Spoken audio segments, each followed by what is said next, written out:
DW. Vue d'Allemagne.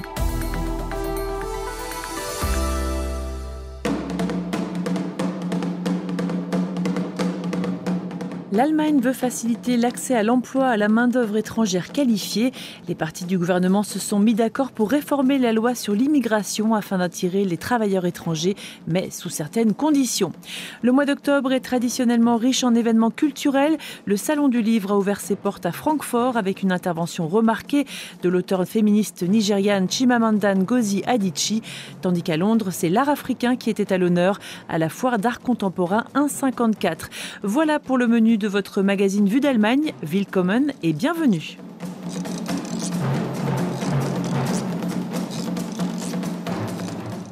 Le marché du travail allemand est en plein essor. Le chômage est à un niveau historiquement bas et la croissance économique se porte bien. Tous les indicateurs sont au vert actuellement en Allemagne, mais pour combien de temps ? En raison du vieillissement de la population, de nombreux employeurs ont déjà du mal à trouver suffisamment de personnel qualifié. Après des mois de discussions sur les questions migratoires, la coalition gouvernementale a donc mis de côté ses divergences et s'est mise d'accord sur les principes de base d'une nouvelle loi sur l'immigration qui vise à faciliter l'accès au marché de l'emploi aux travailleurs formés en dehors de l'Union européenne. Horst Seehofer, le ministre de l'Intérieur, lors de la présentation du compromis le 2 octobre, après une nuit de négociations. Globalement, je trouve que les points proposés sont vraiment une bonne base. Nous créons ainsi un cadre pour une immigration plus contrôlée de main-d'œuvre qualifiée de l'étranger. C'était un objectif de la coalition et je suis tout à fait satisfait et d'accord avec ce que nous avons décidé cette nuit.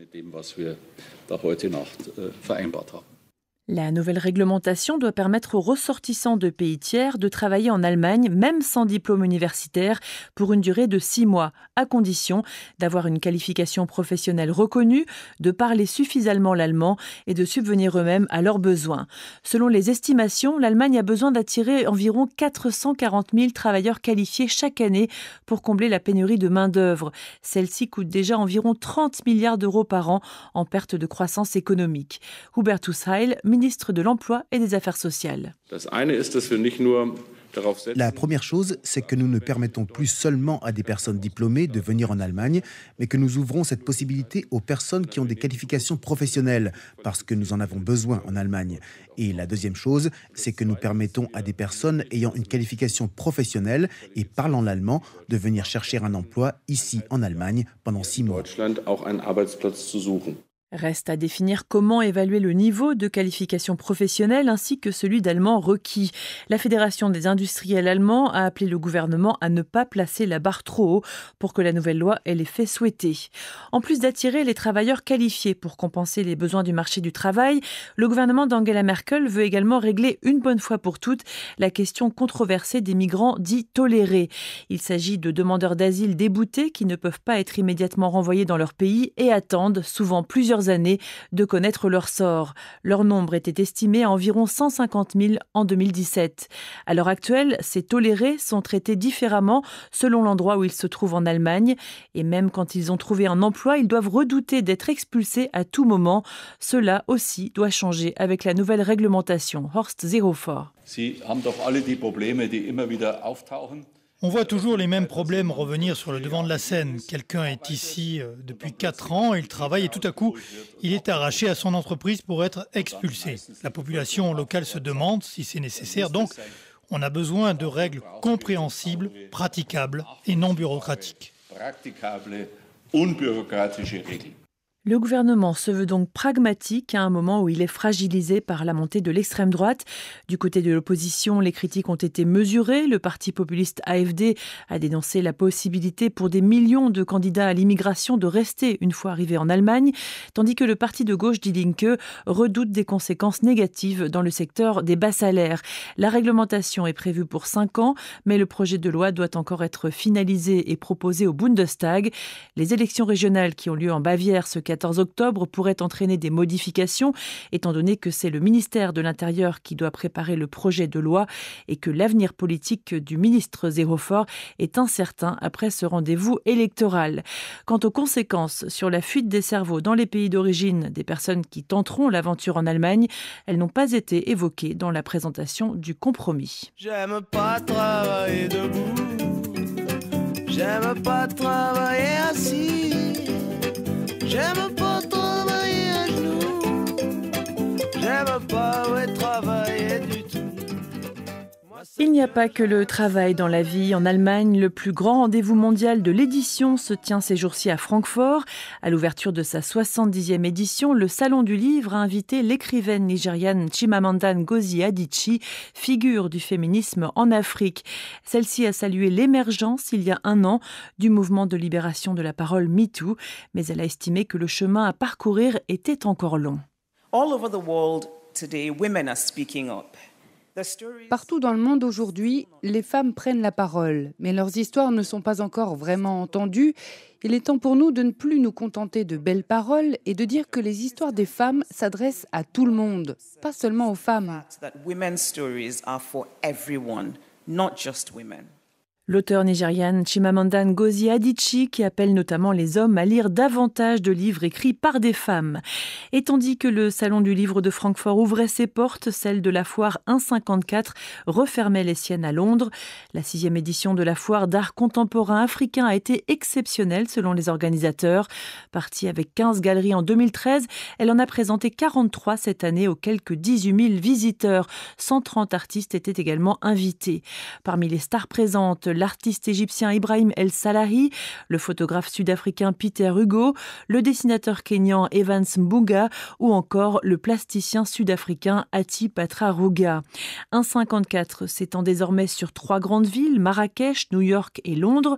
Le choix de Londres comme base s'est imposé rapidement à la fondatrice Touria El Glaoui pour son statut de capitale internationale multiculturelle ouverte sur le monde et pour sa situation géographique au carrefour de plusieurs continents. Rencontre sur place avec ce reportage de Mélissa Chemam qui a également suivi quelques artistes. Touria El Glaoui a fondé 154 en 2013. Elle est partie d'un constat simple, très peu d'artistes africains sont représentés dans les grandes foires, collections et expositions d'art contemporain.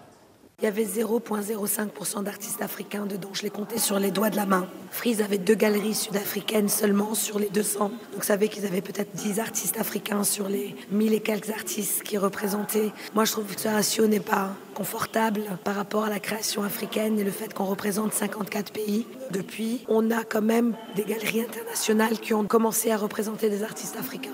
Après des années à collectionner des œuvres sur le continent africain, Touria a voulu créer une foire leur étant dédiée.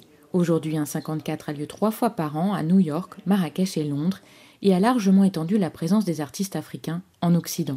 Moi, je viens d'une famille d'artistes et donc quand j'allais dans ma vie professionnelle précédente, beaucoup en Afrique pour développer des marchés complètement différents, je faisais toujours un effort de découvrir les scènes artistiques locales parce que ça m'intéressait vraiment. Et c'est là que j'ai commencé à découvrir des artistes que j'achetais d'ailleurs, mais que j'étais persuadée que je rentrais à Londres, je les trouverais dans une galerie ou aux États-Unis où je travaillais beaucoup. Et en fait, à chaque fois que je revenais, il n'y avait pratiquement aucune trace des talents que j'avais découverts en Afrique. Donc plus l'idée m'est commencé à me tourner en tête, plus j'ai essayé de comprendre si ça avait été déjà fait, s'il y avait vraiment un marché qui serait intéressé et où il fallait en fait lancer cette plateforme qui donnerait de la visibilité aux artistes contemporains africains. Parmi les 130 artistes invités, de nombreux Sud-Africains comme Anton Kannemeyer. Il utilise la bande dessinée pour critiquer les stéréotypes, notamment raciaux, en détournant des références, par exemple, au Tintin de Hergé. A lot of the work that I have here is, I suppose, could be regarded as kind of a parody on the Tintin in the Congo. Nombre des œuvres que j'ai exposées ici pourraient être lues comme des parodies du livre Tintin au Congo. Il a mal vieilli du fait de tous ces clichés racistes, mais si vous regardez mon travail, il s'inspire de la parodie. Et je suis très conscient d'utiliser des stéréotypes et des problèmes que cela implique. Je ne veux pas tomber dans la facilité. Car en tant que satiriste, on ne rit pas de quoi que ce soit, on utilise l'esprit et l'humour pour mettre l'accent sur des sujets problématiques, en espérant que le public s'interroge sur notre dessin ou notre œuvre.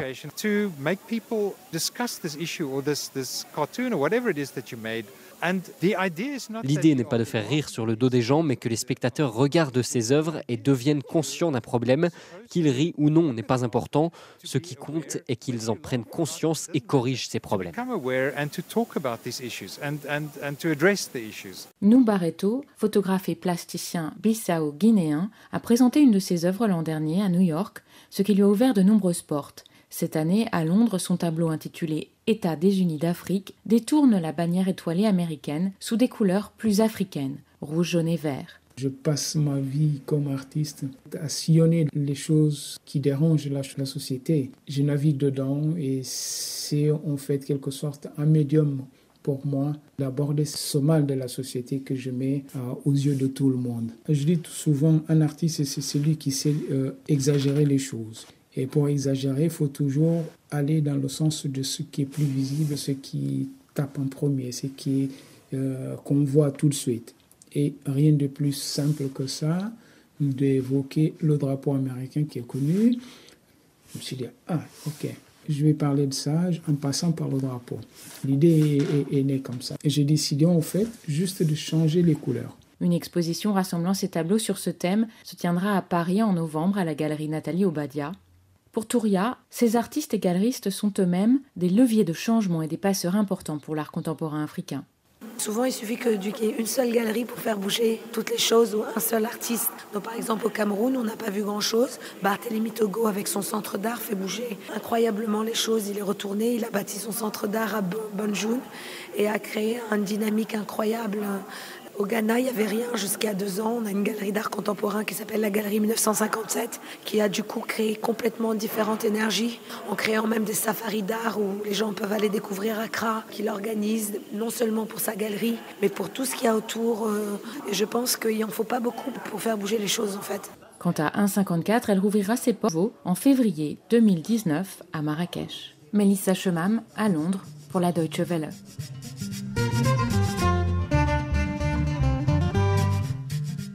Et c'est déjà la fin de ce numéro de Vue d'Allemagne. Merci à toutes et à tous pour votre écoute et pour votre fidélité à la DW. La semaine prochaine, vous retrouverez Hugo Flottat-Talon pour de nouvelles aventures.